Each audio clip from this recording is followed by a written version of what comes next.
ऐसे भी राजनीतिक दल हैं जिनका नाम लेना भी यहां उचित नहीं होगा, क्योंकि उनकी ना इतनी योग्यता है, ना उनकी ऐसी रेपुटेशन है कि उनका नाम लिया जाए। उन्होंने इसे बीजेपी का टीका बता दिया था। उन्होंने बीजेपी का टीका बताया, और ये राष्ट्रीय अध्यक्ष जिस पार्टी के हैं उन्हीं के पिताजी ने वो टीका लगवाया, क्योंकि वो जानते थे ये भारत का टीका है। क्या ये जिम्मेदारी आज विपक्ष की नहीं है कि जब वो अनर्गल आरोप लगाए, इस तरह के ओछे हल्के गंदे ट्वीट करें, तो अपने आप से जरूर पूछें कि अगर हम आज सरकार को घेरे सिर्फ इसलिए क्योंकि हमें घेरना है या मोदी जी से नफरत है,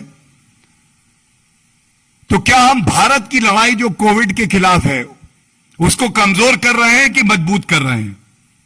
और मैं पुनः कहूंगा, ये हमारे लिए गर्व की बात है कि पूरे विश्व में भारत आज एक ऐसा देश है जिसने पिछले 11 दिन में 6,85,00,000 टीके लगाए हैं। इनको सुरक्षा कवच कहना गलत नहीं होगा। जनता को सुरक्षा कवच अगर किसी ने दिया है तो वो केंद्र की सरकार ने अपनी कर्तव्य परायणता को दर्शाते हुए दिया है। औसतन 62 लाख करीब करीब टीके हर दिन 24 घंटे में लगे हैं पिछले 11 दिन में। आगे वैक्सीनेशन ड्राइव में और तेजी आएगी, और यह भारत सरकार की प्रतिबद्धता है कि दिसंबर 2021 तक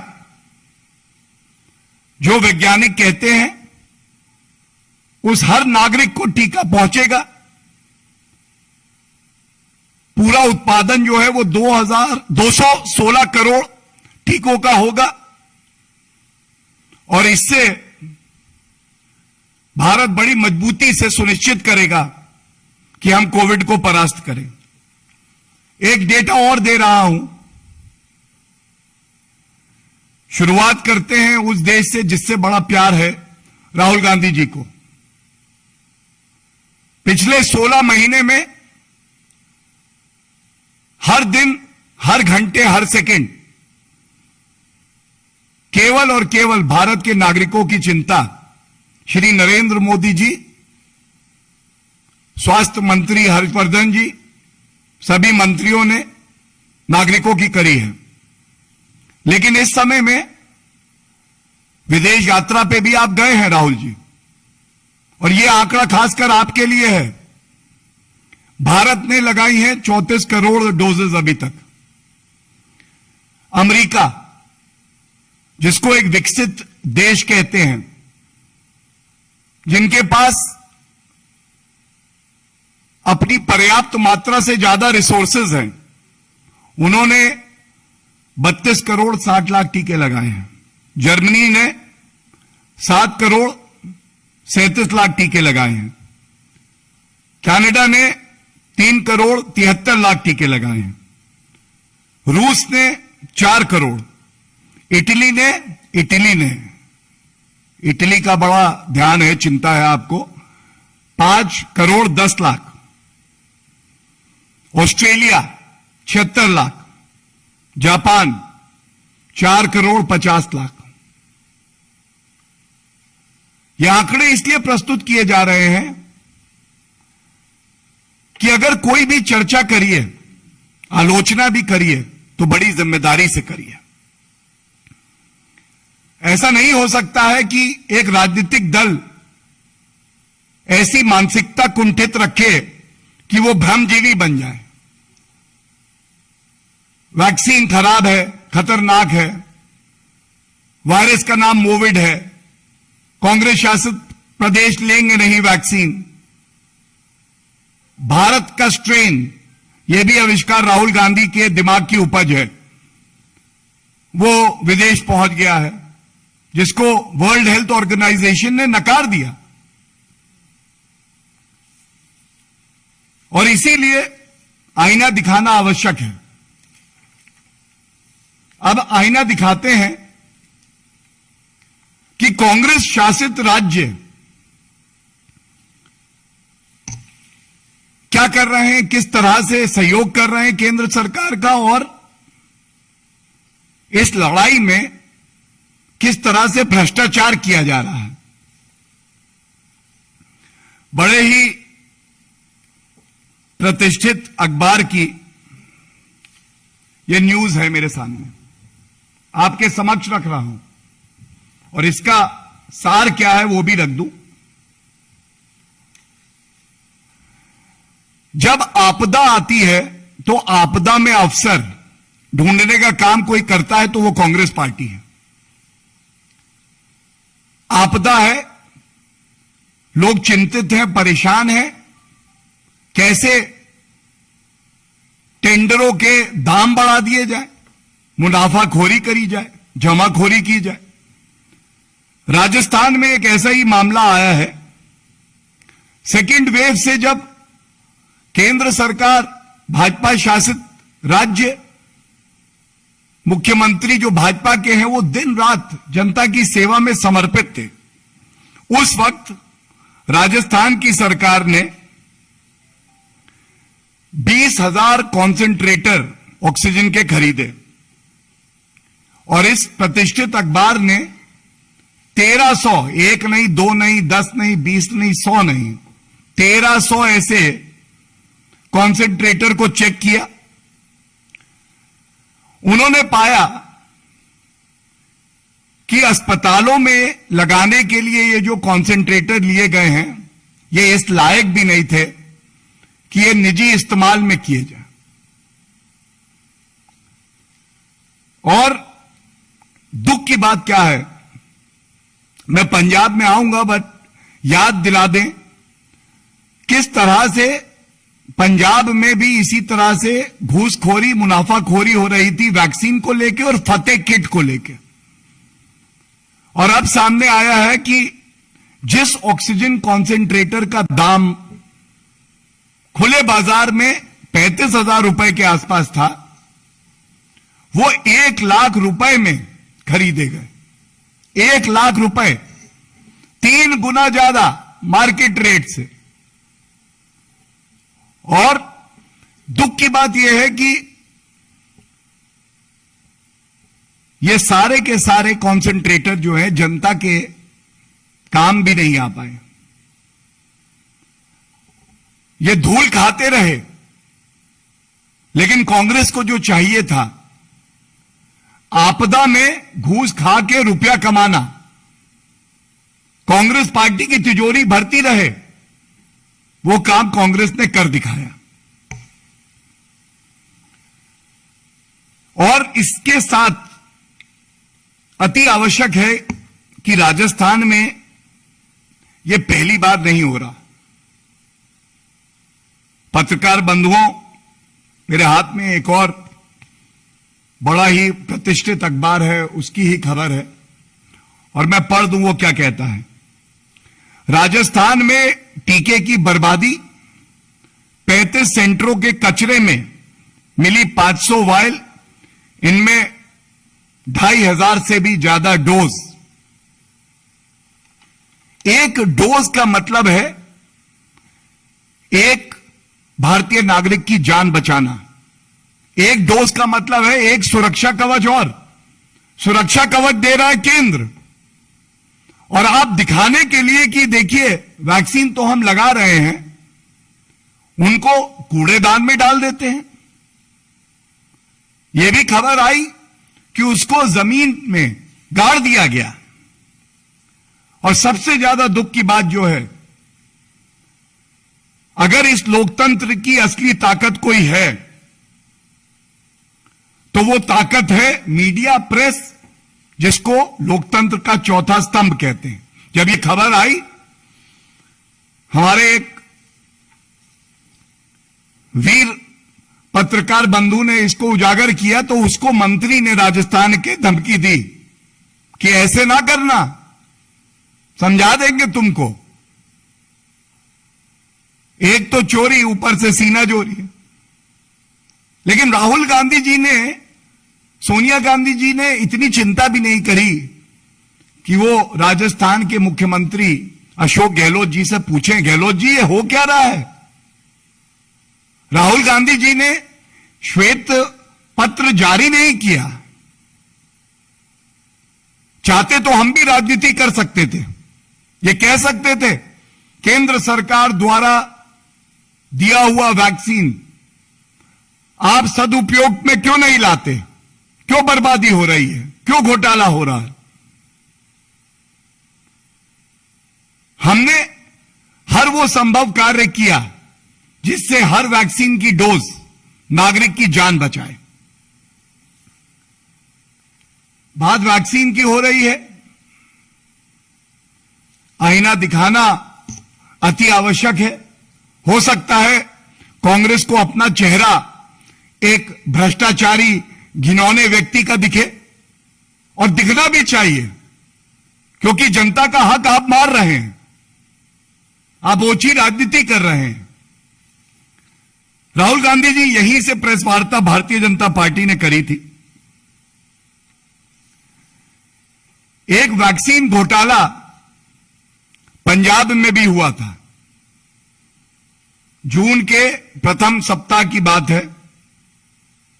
400 रुपए की वैक्सीन खरीदी आपने, पंजाब सरकार ने, और उसको प्राइवेट अस्पतालों को 1060 रुपए का बेचा। दुगने से भी ज्यादा, 2.5 गुना हो गया। उस पे प्राइवेट अस्पतालों ने और मुनाफा कमाया और आम जनता को ये 1500 रुपए से 2000 रुपए का पड़ा। 400 रुपए का वैक्सीन जनता को पंजाब में 1500 से 2000 रुपए का पड़ रहा है। जनवरी आया, फरवरी, मार्च, अप्रैल, मई, जून, जुलाई, सद्बुद्धि क्यों नहीं आई? जून जुलाई आप बोले क्यों नहीं राहुल गांधी जी? सोनिया गांधी जी को कष्ट और पीड़ा क्यों नहीं हुई? भ्रष्टाचार कर रहे हैं आप। हमारे भाई बहनों के लिए जो सुरक्षा कवच है उससे आपकी तिजोरी भरी जाए, यह कतई बर्दाश्त नहीं होगा मिस्टर राहुल गांधी। और सबसे ज्यादा दुख की बात यह है, ये जो पंजाब का वैक्सीन घोटाला है, इसमें चीफ सेक्रेटरी पंजाब अपने अधिकृत ट्विटर हैंडल से ट्वीट करती हैं कि नागरिकों जाओ प्राइवेट अस्पतालों में, तो हमने वैक्सीन दे दिया है, जल्दी लगवाइए। सरकार निकम्मी निठल्ली रहेगी पंजाब की। प्राइवेट अस्पतालों में आप 1500 रुपए से लेकर 2000 रुपए का वैक्सीन लगवाओ, कमीशन वापस आ जाएगी कांग्रेस के पास। बात हो गई राजस्थान की, बात हो गई पंजाब की। महाराष्ट्र पीछे नहीं रह सकता। महाराष्ट्र में तो घोषित वसूली सरकार है, वसूली तो वहां होनी ही होनी है। और भ्रष्टाचार के एक मामले का खुलासा हुआ है। जो महाराष्ट्र स्टेट माइनिंग कॉरपोरेशन है, इसने एक अलॉटमेंट किया है टेंडर का, और जिसको किया है वो योग्य नहीं था, और जो क्राइटेरिया था, जो मानक थे, उसको पूरा भी नहीं करता था। और विचित्र महावसूली अघाड़ी है महाराष्ट्र में। सत्ता में कांग्रेस भी साथ में है, और कांग्रेस के ही नेता, महाराष्ट्र कांग्रेस के प्रमुख नाना पटोले कह रहे हैं भ्रष्टाचार हुआ है। ऐसा लगता है कि शायद जो घूसखोरी और कमीशन महाराष्ट्र सरकार ने खाई है, उसमें भ्रष्टाचारी कांग्रेस को उसका हिस्सा नहीं मिला इस बार। एक सवाल भी पूछ लेते हैं, नाना पटोले जी, अगर आप यह आरोप लगा रहे हैं कि उद्धव ठाकरे जी की सरकार भ्रष्टाचार कर रही है, गलत टेंडर दिए जा रहे हैं, खनन माफियाओं के साथ उनका तार जुड़ा है, ऐसी भी क्या मजबूरी है कि सत्ता में बने ही रहना है? क्या आप ये मान रहे हैं कि आपकी नाक के नीचे भ्रष्टाचार होगा, लेकिन समर्थन तो आप देंगे, सरकार में तो आप बने रहेंगे? लेकिन ठीक भी है, कांग्रेस पार्टी है, भ्रष्टाचार के ऑक्सीजन से ही इनके फेफड़े फूलते हैं, और इसीलिए बात कमीशन की फिर से आ जाती है, वसूली की फिर से आ जाती है। और बड़े दुख से मैं एक बात कह दूं, एक श्वेत पत्र राहुल गांधी जी, मिस्टर राहुल गांधी, महाराष्ट्र के लिए जरूर बनाइएगा, और इसकी वजह मैं बता दूं। महाराष्ट्र वो प्रदेश है जहां पे दुखद 1,25,397 दुखद मौतें कोविड से हुई हैं, और ये इसलिए बड़ा पीड़ाजनक है कि महाराष्ट्र में सरकार महाविकास आघाड़ी की हो सकती है, लेकिन हर वो नागरिक जो आज महाराष्ट्र में है, जो श्री नरेंद्र मोदी जी से उम्मीद करता है, और श्री नरेंद्र मोदी जी उसकी उम्मीद पे खरे उतरते हैं, वैक्सीन भिजवाते हैं, वेंटिलेटर भिजवाते हैं, दवाइयां भिजवाते हैं, उसके बाद अगर दुखद मौत होती है तो वो भाई, वो बहन, हमारा भाई बहन भी है। और ऐसा क्यों है? सोनिया गांधी जी, जब आपसे सवाल पूछा गया महाराष्ट्र पे, तो आपने कहा, I am very satisfied with the progress that has been made in Maharashtra. 1,25,397 दुखद मौतें हो जाती हैं, and Shrimati Sonia Gandhi ji is very satisfied with the work that has been undertaken by the Maharashtra government. And I will never forget the comment, the unfortunate comment of Mr. Rahul Gandhi, who has been reduced to a Twitter leader, who is never on field. He was asked a very pointed question by the journalist. Why are things so dismal in Maharashtra? And he very proudly said, I am not on the driving seat. मैं driving seat पे नहीं हूं, इसलिए महाराष्ट्र में यह हालत है। राहुल गांधी जी, आप सरकार का हिस्सा हैं, अंदर से समर्थन दे रहे हैं, क्या यह शोभा देता है आपको? आप कहें मैं ड्राइविंग सीट पे नहीं हूं। स्वर्गीय श्रद्धेय अरुण जेटली जी ने अपने एक लेख में राहुल गांधी को क्लाउन प्रिंस बताया था, और वाकई आज ऐसा लगता है that Mr. Rahul Gandhi lacks the maturity, the seriousness that should be there in a leader of opposition. He lacks the seriousness and maturity that should be there in a member of parliament. His utterances are not only an embarrassment to the leaders of his party, they are an embarrassment for every citizen of the country. The U-turns, the flip-flops, the contradictions in letters of Shrimati Sonia Gandhi ji and Rahul Gandhi reveal a lot. And they clearly reveal there is a sinister plot to defame our country. The sinister plot is create hurdles in the smooth functioning of the central government, spread propaganda, and never substantiate any of your charges with any facts. And that is why today's press conference is most important. Because when Bharatiya Janata Party speaks, it speaks with numbers, with facts, and with honesty. And this goes out as a challenge to Mr. Rahul Gandhi. When you say जुलाई आ गया, vaccine नहीं आई, लोग ये भी कहते हैं 51 जुलाई आए, परिपक्वता क्यों नहीं आई, समझदारी क्यों नहीं आई, जिम्मेदारी क्यों नहीं आई. Thank you. किसी के प्रश्न हो तो वो प्रश्न please.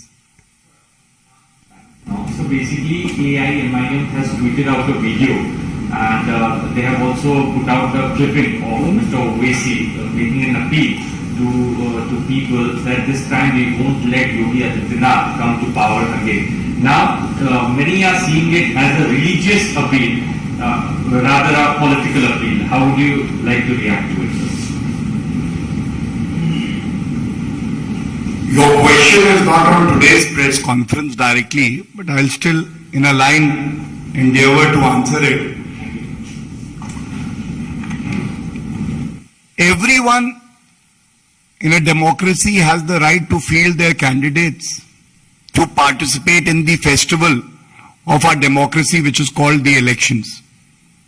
However, everything about AIMIM, starting from its name, which has the term Muslimin, is communal. And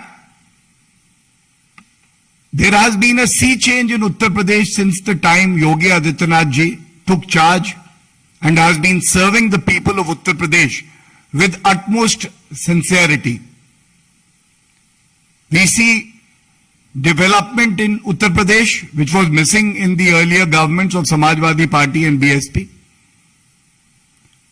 We have seen how law and order has drastically improved, not just improved, drastically improved. The criminals today are afraid of the strong hand of law. The criminals are behind bars. But there will be politics of hatred, of communal in nature, by not just AIMIM, but by parties like Samajwadi Party, by the Congress. The point here is very simple. Bharatiya Janata Party firmly believes sabka saath, sabka vikas, sabka vishwas. Religion of a person will not determine the nature of the policy that will be implemented by the BJP government, be it the center or the state of Uttar Pradesh.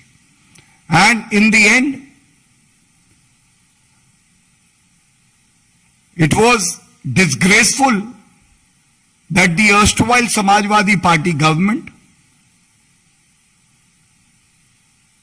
made a proclamation, made an announcement in their manifesto that we will release even accused persons who have been charged with serious crimes of terrorism if they belong to a particular community. We will give assistance to young girls, and every young girl is entitled to get all the benefit from the government. But you cannot have a discriminatory policy that a girl will get scholarship or assistance from the state government on the basis of her religion. And this is all part of their manifesto. I speak with some responsibility. The people of Uttar Pradesh have full faith in the dynamic leadership of Yogi Adityanath ji, and we are very sure we will again form the government in Uttar Pradesh, and this time even with more seats. Thank you.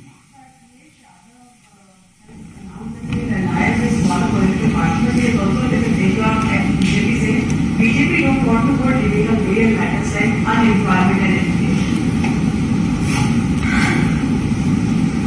Let him put his house in order first. He is not having a political party. It's a Parivar party. And we all know that members of his own Parivar are not listening to him. So I will leave it at that. And Bharatiya Janata Party has a very good connect with the citizenry of Uttar Pradesh, and we are bound to succeed because of the honest, transparent and people-serving government that we have seen in Uttar Pradesh. Thank you. और आज के issue पे कोई है अगर प्रश्न तो पूछ सकते हैं. हो गया. Please. Post-war violence have to be registered and investigated, or victims have to be given medical treatment and ration as well as stay there order coming from Calcutta High Court. This would be the final question